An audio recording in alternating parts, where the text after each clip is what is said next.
గురుగారు నమస్కారం. శ్రీమాత్రే నమః. శ్రీ గురుభ్యో నమః. గురుగారు, విశ్వావసునామ సంవత్సరంలో తులారాశి వారికి ఓవరాల్ గా ఏ విధంగా ఉంటుంది? రాజపూజ్యం, అవమానం, ఆదాయం, ఖర్చులు తెలియజేస్తారా గురువుగారు? తప్పనిసరిగా అమ్మ, తులారాశి వారికి ఈ సంవత్సరం ఉన్నత కాలంగా చెప్పుకోవచ్చు. ఓకే. మొన్నటి వరకు అష్టమ స్థానంలో ఉన్నటువంటి గురుగ్రహ ప్రభావం ఎన్నో కష్టాలు కలుగజేసిన మే 15వ తారీఖు నుంచి గురుడు మిథున రాశిలోకి వెళ్తున్నటువంటి పరిస్థితి వల్ల భాగ్యస్థితిలో గురుడు ఉంటాడు కాబట్టి విపరీతమైనటువంటి భాగ్యాన్ని పొందేటువంటి అవకాశాలు కనబడుతూ ఉన్నాయి. ఈ రాశి వారికి ఆదాయం 11, ఖర్చు 5, రాజ్యపూజ్యం 2, అవమానం 2. అంతా ప్రశాంతమైనటువంటి వాతావరణం. పూర్వం నుంచి ఏ పనులైతే ఆటంకాలు ఎదుర్కొంటూ ఇహ పనులు అవ్వవు అనేటువంటి పనులు ఉన్నాయో అవన్నీ పని అనేటువంటి పదం పని పూర్తి చేసుకొని వచ్చి మీ వాకిట్లో కూర్చొని ఉంటుంది. ఇప్పుడు తులారాశి వాళ్ళకి అనుకున్న పనులు సకాలం కాదు ముందుగానే పూర్తయిపోయి హాయిగా ప్రశాంతంగా కూర్చునేటువంటి పరిస్థితులు. ఇప్పుడు వివాహం ఉంది నాన్న, వివాహానికి కావాల్సిన కార్యక్రమాలు ఉన్నాయి. మా పెళ్లి రోజు వరకు హడావిడిపడేటువంటి వాళ్ళు చాలా మంది ఉంటారు. కానీ ఒక 10 రోజులు ముందుగానే పెళ్లి పనులు కూడా మొత్తం పూర్తి అయిపోయి హాయిగా ప్రశాంతంగా కూర్చునేటువంటి వాతావరణ పరిస్థితే ఈ విశ్వావసునామ సంవత్సరంలో ఉండేటువంటి తులారాశి వారి ప్రభావం. ఆర్థికపరమైనటువంటి కష్టం అనేటువంటి మాట వాళ్ళ గడప తొక్కదు. అంటే ధనపరంగా కష్టపడాల్సినటువంటి బాధపడాల్సినటువంటి పరిస్థితులు ముఖ్యంగా.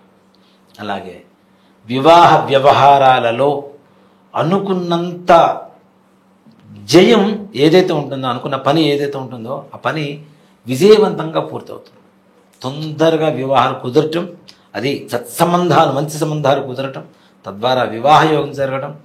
అంతేకాకుండా ఈ సంవత్సరం మొదట్లో వివాహం అయితే సంవత్సరం చివరికి దాదాపుగా సంతాన యోగం కూడా కలిగేటువంటి అవకాశాలు కూడా సంపూర్ణంగా తులారాశి వారికి కలుగుతుంది. అంత గొప్ప స్థాయిలో ఉంటుంది. అంతేకాకుండా ఉద్యోగాల విషయంలోనన్నా మీరు ఆలోచిస్తే ఇక్కడి నుంచి ఒక 20,000 జీతం ఉన్నవాడు 40,000 జీతం వస్తే బాగుంటుందని ఆలోచిస్తాడేమో. కానీ ఈ సంవత్సరం గ్రహాలు మీ గురించి ఆలోచిస్తున్నాయి కాబట్టి 20,000 జీతం ఉన్నవాడు 80,000 రూపాయలకు వెళ్ళినా కూడా ఆశ్చర్యపడాల్సిన అవసరం లేదు. Too much better luck. చాలా అంత ఉన్నతమైనటువంటి పదవీ యోగం కలుగుతుంటుంది, ఉద్యోగ యోగం.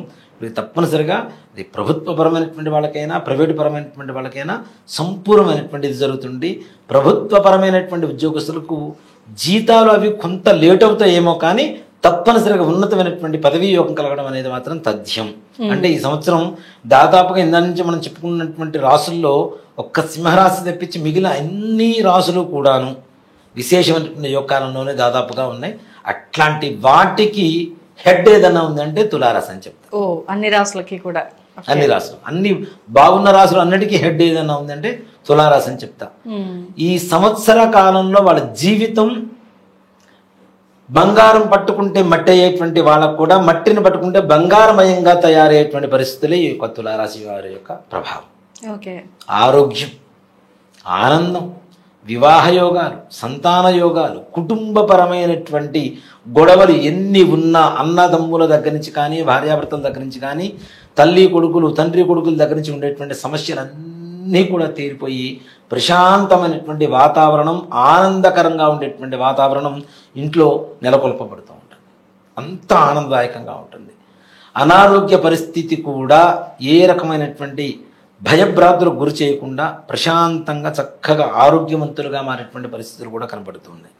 విద్యార్థులు ఈ సంవత్సరం కావాలంటే ఇది ఈ సంవత్సరం కదా నాన్న, మార్చికి స్టార్ట్ అవుతుంది కదా, వచ్చే సంవత్సరం మార్చికి 1, 2, 3, 4 ర్యాంకులు అని చెప్తుంటారు కదా, ఇట్లాంటి వాళ్ళలో తులారాశి వాళ్ళు ఎక్కువ ఉంటారని చెప్పడంలో మాత్రం కూడా ఆశ్చర్యం. కూడా అంటే అంత ఉన్నత విద్య, మంచి విద్యావంతులు అవుతారు.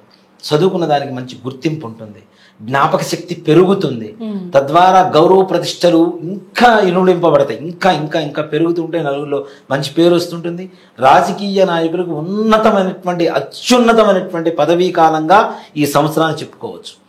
ఈ సంవత్సరంలో ఎవరు ఏది పట్టుకుంటే అది బంగారం అవ్వాల్సిందే. తులారాశి వారికి సంపూర్ణమైనటువంటి యోగ కాలంగా చెప్పుకోవచ్చు. రియల్ ఎస్టేట్ రంగం వాళ్ళు కూడా ఎంత కష్టాల్లో ఉన్న వాళ్ళైనా ఏజెంట్ల దగ్గర నుంచి, బ్రోకర్ల దగ్గర నుంచి, రియల్ ఎస్టేట్ రంగంలో ఉండేటువంటి యజమానుల వరకు కూడాను ప్రతి ఒక్కరికి ఇందాక చెప్పా కదా, మట్టిని పట్టుకుంటే బంగారం అవుతుందంటే ఇదే అర్థం. విపరీతమైనటువంటి రేట్లు పెరిగితే ఆర్థిక లాభాలు ఉంటాయి.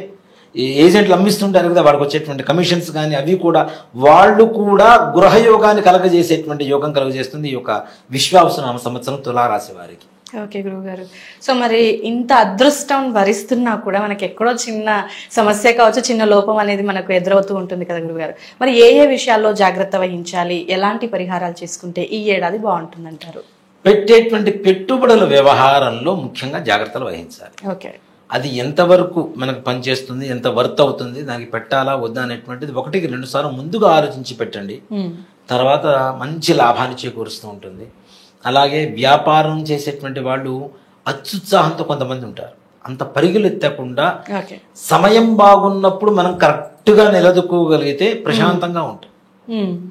అలానే పరిగెడుతూనే ఉంటాం, బొక్కబోర పడుతూ ఉంటాం. కాబట్టి దయచేసి తగిన జాగ్రత్తలు వహిస్తూ వ్యాపారం చేయండి, మంచి యోగదాయకంగా ఉంటుంది. అలాగే తులారాశి వారు ముఖ్యంగా దుర్గాదేవి ఆలయానికి వెళ్ళి ప్రతి మంగళవారం రాహుకాలంలో అమ్మవారి కుంకుమార్చన చేయించండి.